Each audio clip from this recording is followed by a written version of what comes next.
Hello po muli mga tambay, mga kabayan, si Kamanong po. Nagbabalik po muli para po magkomento po sa inyo dito po sa Tambayan Makabayan. Magandang umaga po, tanghali, hapon, gabi at syempre po madaling araw po sa ating lahat. Sana po nasa maayos po tayong kalagayan mga kababayan. Ito po, komentuhan po natin mga tambay.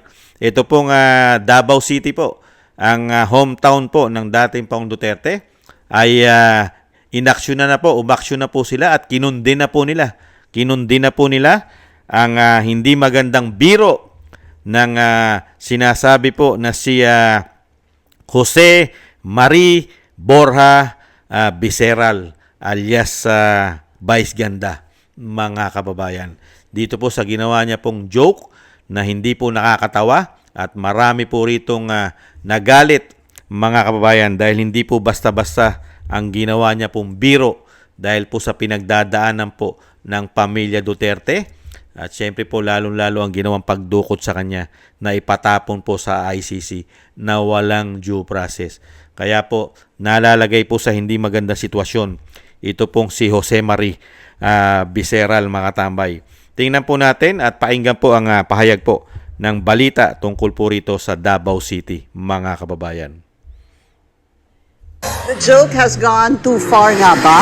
Patuloy ang backlash sa jet ski at ICC joke ni Vice Ganda. Kumilos na ang Davao City Council laban sa Unkabogable Star. Yan ang agenda report ni Edith Isidro ng Abante. Resolution condemning the statement of comedian Jose Marie Viceral, also known as Vice Ganda, for mocking former President Rodrigo Roa Duterte, thereby disrespecting the former president. Unanimous ang pag-aproba ng Davao City Council sa isang resolusyon na kinundinan ang umano'y pag-alipusta ng komedyante at TV host na si Vice Ganda kay former President Rodrigo Duterte. Inihain ni Councilor Danilo Dayang Hirang ang resolusyon matapos ang ilang hiling na idiniklarang persona ng grata si Vice Ganda.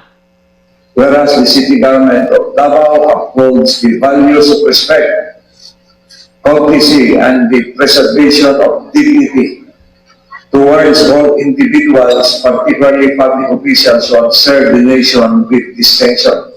Ayon kay Dayang Hirang, ang pagkundina kay Vice Ganda ay kasing bigat ng rin ng pagdeklara sa kanya bilang persona non grata sa Davao City. Viral sa social media ang jet ski at ICC joke na komedyante na pasaring sa 2016 campaign promise ni FRRD na nakakulong ngayon sa The Hague, Netherlands sa kasong crimes against humanity. Dahil sa kanyang biro, pinaboykot ng Duterte supporters ang mga produktong kanyang inendorso. Nabawasan din ng 1 milyon ang social media followers ni Vice Ganda. Hindi raw napanood ni BP Sara ang biro ng artista at ipinaubaya na niya sa konseho ng Davao ang desisyon sa isyu. Pero matapos ang patama kay FRRD sa concert, ang busy naman ang pinasaringan ni Vice Ganda sa isang segment ng kanyang noontime show habang nag-compute ang isang contestant sa nagmamahalang mga bilihin. Hinirit niya kung magkano ang confidential fund na isa sa mga isyong kinakaharap ng pangawalawang Pangulo. Para sa agenda, Edith Isidro, Abante, Davao City. Yan po mga tambay, talagang hindi po lulubay si Jose Marie Borja Viceral, mga tambay. Yan. Lahat po ay talagang sasagasaan niya na po at namumulitika na po talaga si Jose Marie, mga tambay. Pati po ang Vice President ay pinupolitika na rin po ni Jose Marie Viceral, mga tambay. Itong tinatawag na Vice Ganda, mga kababayan. Wala na po siya sinisino ngayon. Yan. Pati po ang confidential fund, mga kababayan, ay ini-issue na rin po ni Vice Ganda sa Vice President. Ibang klase po, no? Talagang ibang klase po. Kalayaan naman po niya yun. Kalayaan naman po ni Vice Ganda na bumatikos po. Kaya lang, harapin niya rin po yung batikos ng babatikos sa kanya. Lalong-lalo po yan. Davao City po yan. Napakalaking syudad po yan.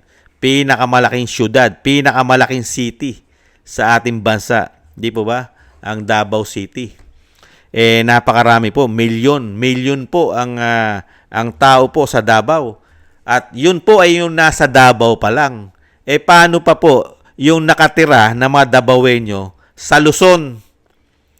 At meron din po nakatira na mga talagang taga Davao City na nakatira din sa Bisaya. Hindi po ba? At nakakalat din po sa Mindanao. Hindi po ba? Kaya dito po sa ginagawa po ni Vice Ganda, ni Jose Maria Biseral, talagang pangangatawan na po yata niya. Talaga pong dadali na po yata niya. Ang galit niya po sa mga Duterte. Mukhang galit na galit po yata si Vice Ganda sa mga Duterte. Dahil lahat po ay tinitira na po niya. Ang Vice President, tinitira niya na. Talagang pinariringgan niya na po. At ang dating Pangulong Duterte ay talagang tahasan niya rin pong binastos sa kanyang concert.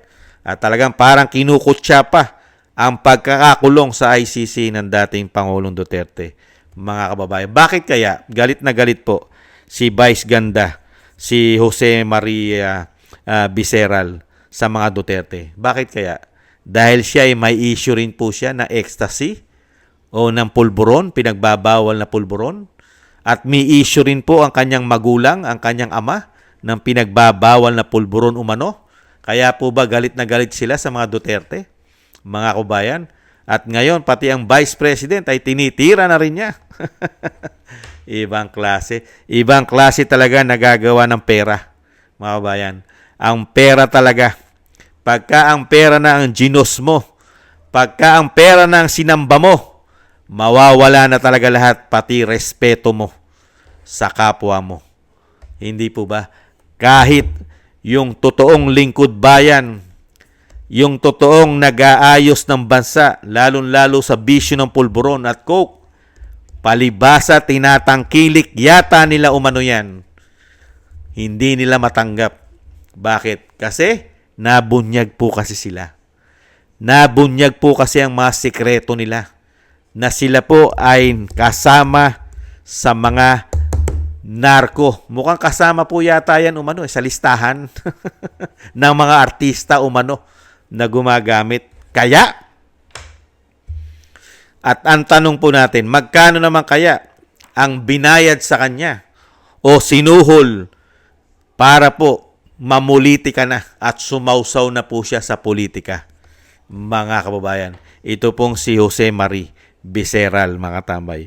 Magkano naman kaya ang natatanggap niya sa mga politiko umano para po siya bumanat na ng bumanat, mga kababayan? Ang akala natin, yung kanyang biro ay hanggang doon na lang. Hanggang doon na lang sa jet ski at hanggang doon na lang sa ICC joke. Yung pala, ipagpapatuloy pa pala niya, mga kababayan, hanggang sa pamilya Duterte. Ngayon, ang Vice President naman po ang kanya pong binabanatan.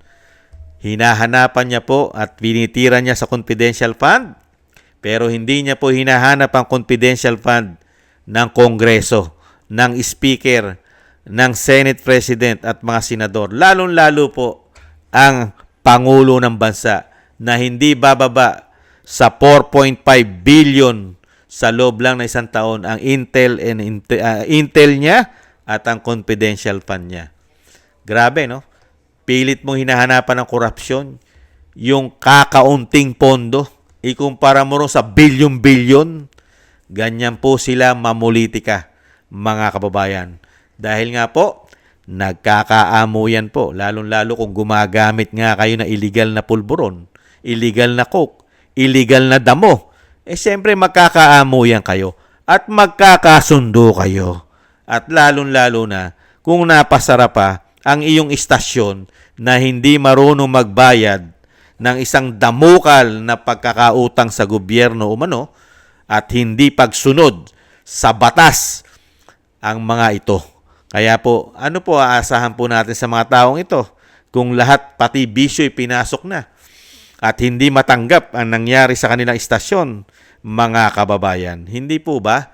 Kaya hintayin na lang po natin kung hanggang kailan at kung hanggang saan tatagal ito pong si Vice Ganda sa pamumulitika dahil sumausaw na po siya sa politika.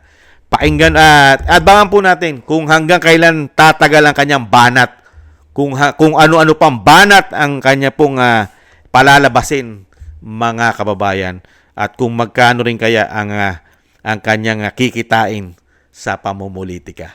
Good luck na lang sa iyo,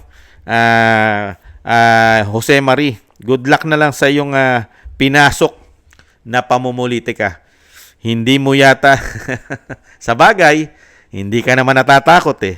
Di ba? Kung ano man ang mangyari sa iyo, kahit mabawasan ang mga followers mo at hindi na tangkilikin ang iyong mga negosyo at hindi na rin tangkilikin ang mga endorsement mo, pati mga ini-endorsement mo, yung mga nagbabayad sa iyo, ay kahit hindi na tangkilikin ang mga produkto na ito, ay okay lang sa iyo. Dahil siguro, sagana ka na sa kayamanan. Kaya hindi mo na kailangan lahat kahit ito'y mawala sa iyo. Hindi kaya ipagpatuloy mo yung pamumulitika mo. Okay lang naman pala sa iyo eh. Kahit magkaroon ng persona ng grata ka sa Davao City. Okay lang naman pala sa iyo eh. Kaya ang mga sumusuporta naman po sa mga Duterte ay siyempre magsasalita yan. Magsasalita. Lalong-lalo na kung ang ginagawa po ang namumulitika po ay katulad po ni Jose Marie Berseral. Mga tambay, pagkakatulad niya namumulitika sa mga Duterte. At maihahanay na rin po siya. Maihahanay na rin po siya doon sa tinatawag na mga nagpakabulok, nagpakabasura umano. At siyempre, baka mahanay na rin po siya doon sa mga nagpakademonyo umano, mga kababayan. Maraming salamat po sa nagusto po ng ating Tambayang Makabayan sa YouTube at TikTok. At ganun din po sa mga nagko-comment, like, share, and subscribe. At syempre po sa mga subscribers po natin, maraming salamat po mga kababayan. At thank you rin po sa mga nagbibigay po ng tulong at biyaya po sa inyong lingkod. Shoutout po sa inyong lahat. Maraming salamat po. At syempre po yung dasal at panalangin po natin. Sama po natin na maingatan po ang pamilya Duterte, ang ating Vice President, ang dating Pangulong Duterte, na maingatan po ang kanyang buhay at kalakasan, maingatan po. At syempre po yung kanya pong madugtungan pa po ang kanyang buhay, syempre po. At makabalik po sa lalo mabilis sa ating bansa. Isama po natin sa mga dasal, mga kababayan. Muli po mga tambay, paalam po muna. Ingat-ingat po tayo. Bye-bye!